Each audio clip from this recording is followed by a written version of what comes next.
Felipe Souza, para quem não conhece, ele é cantor, ele é paranaense e na pré-adolescência ele se envolveu aí com ministérios na igreja, falando de música, alcançou inclusive a vida de muitas pessoas e foi morar depois, passando a adolescência lá nos Estados Unidos. Você é um cara, morou nos Estados Unidos, Londres, onde mais você morou? Eu já morei nos Estados Unidos, na Itália, na Inglaterra, em Goiânia. Você é poliglota também? Sim, sim. Que é isso, rapaz, fala todas as línguas não, aqui. Não, todas não. A dos anjos também? Dos anjos também. Muito bem. Então, e a gente trouxe ele aqui porque, além do Ministério de Louvor que ele faz, uma vida dedicada ao Ministério de Louvor, à música cristã, ele também tem diversos projetos, engajado em projetos de ação social e de evangelismo.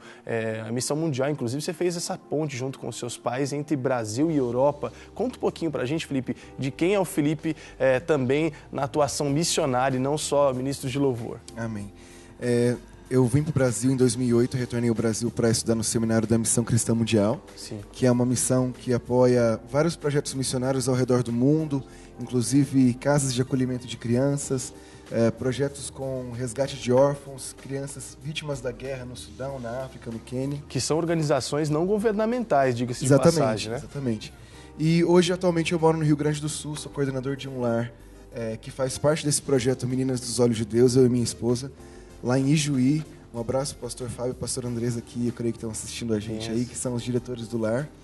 E esse lar atende meninas? Meninos e meninas. Nós recebemos meninos e meninas de 0 a 18 anos. Legal. E a missão, hoje, na nossa igreja local, nós temos muito essa visão de obra social, de ser o corpo de Cristo e manifestar Cristo através das nossas ações, das nossas atitudes, ajudando o próximo. Que então, benção. sempre a nossa música, ela caminha junto com isso, né? Eu acho que é de extrema importância. Aí né? que você tirou a pergunta da minha língua aqui, como diz o Jean. Você faz... Qual que é o vínculo entre a música, entre esse trabalho missionário? Tem tudo a ver, Felipe? Para quem está em casa, inclusive, porque eu tô perguntando isso para você, porque tem muitos ministros de louvor. Você conhece uns 500, eu conheço também mais uns outros 500. Dá para acoplar esse trabalho missionário? Eu sei que dá, mas estou te perguntando para você responder. Dá para acoplar esse trabalho missionário junto com a música? Sabe que esses dias eu fui numa entrevista e a entrevistadora perguntou para mim se eu era... Você é cantor e pastor ou pastor ou cantor, e cantor? Né? Qual é a ordem? E aquela pergunta para mim me tocou assim. E eu parei a pensar, e eu acho que não tem como você separar uma coisa da outra. Hoje eu sou cantor, pastor, missionário, não sei. Mas eu creio que quando você conhece Deus, você conhece o coração de Deus, você entende que o coração de Deus ele bate por vidas, ele ama pessoas. Sim. Então, automaticamente, o adorador, ele conhece o coração de Deus, ele ama a Deus, ele quer agradar o coração de Deus. Então, para agradar o coração de Deus, ele tem que conquistar vidas, ele tem que alcançar pessoas. Sim. Então, eu creio que isso gera uma conexão muito forte entre o adorador e o pastor, o missionário.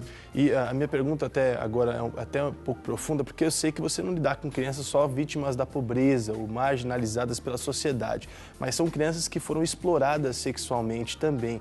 Cara, como que é restaurar? Eu queria que você falasse agora, pra gente, desse em breves palavras aí, uma aula pra gente de como é restaurar o coração de uma menina ou de um menino que teve a sua infância saqueada, roubada por um explorador sexual. Como que é, cara? Você tem testemunhos de pessoas, de crianças, adolescentes hoje, que conseguiram dar a volta por cima? Sim, com certeza.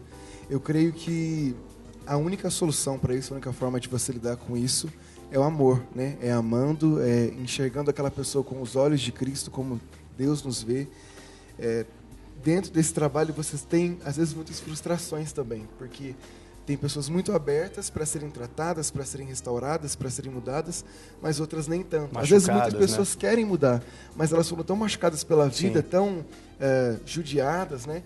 Que a pessoa não entende o que é ser amado, o que é ser cuidada, que aquilo é melhor para ela naquele momento. Então, tem um momento de você pensar, não quer nada, então deixa sofrer sozinho, né? Sim. E um dia, eu estava numa situação dessa. Deus, eu não quero, deixa do jeito que está. E Deus falou para mim assim, Felipe, você orou uma vez pedindo para amar como eu amo. Né? Uau. Então, como que eu amo? O que você faria com essa criança? O que eu faria com essa criança? Né? Então, naquele momento, eu falei, meu Deus, e agora, né? Bola pra frente, vamos lá. Então, eu creio que é o amor, né? Não tem jeito. Que remove isso não essas vem marcas, de mim, né? Eu não consigo amar desse jeito. Mas Cristo em mim é a esperança da glória. Amém. Vamos falar um pouco também sobre essa questão do CD, né? Esse aqui é o seu primeiro CD, Felipe? Esse é o segundo. Segundo CD, deixa eu mostrar aqui, mostra pro Didi, é isso aqui, Didi?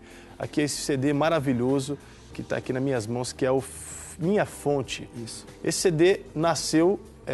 claro, vamos falar do primeiro CD também, a sua carreira ministerial. Você cantava na igreja, tocava, aquela coisa toda, vamos Desde gravar um pequeno, CD. aham. Como é que nasceu isso? Nasceu também por causa dos projetos? É uma forma de você ajudar? Eu estou perguntando mesmo porque essa aqui eu não sei mesmo. É ou não é? Olha, o primeiro CD ele foi gravado no estúdio da Missão Cristã Mundial. Legal. Então eu cursei o seminário de Teologia, Caráter e Adoração, que seria basicamente a mesma coisa que o CTMDT aqui em Belo Horizonte. Sim. Né? E eles estavam inaugurando o estúdio. Então eu fui o test drive, digamos assim. O projeto piloto. Eu fui o primeiro a... Quando falou cobaia, né? O cobaia. Eu fui o primeiro a lançar o CD pela MCM, gravar naquele estúdio. E isso foi em 2009, 2010. Já tem uns 5 anos mais ou menos que eu e minha esposa nós temos viajado e ministrado pelo Brasil com canções, com o nosso CD, com o nosso trabalho. E são todas da sua autoria ou são algumas regravações? Esse CD lançamento a maioria são minhas. Tem uma música que é a versão do ministério United Pursuit, que é um ministério americano do Will Reagan, Sim. que é a música Acende um Fogo. E tem uma canção também da autoria da minha esposa, que é a Muito Subindo ao legal. Monte, ela canta com a gente nesse CD.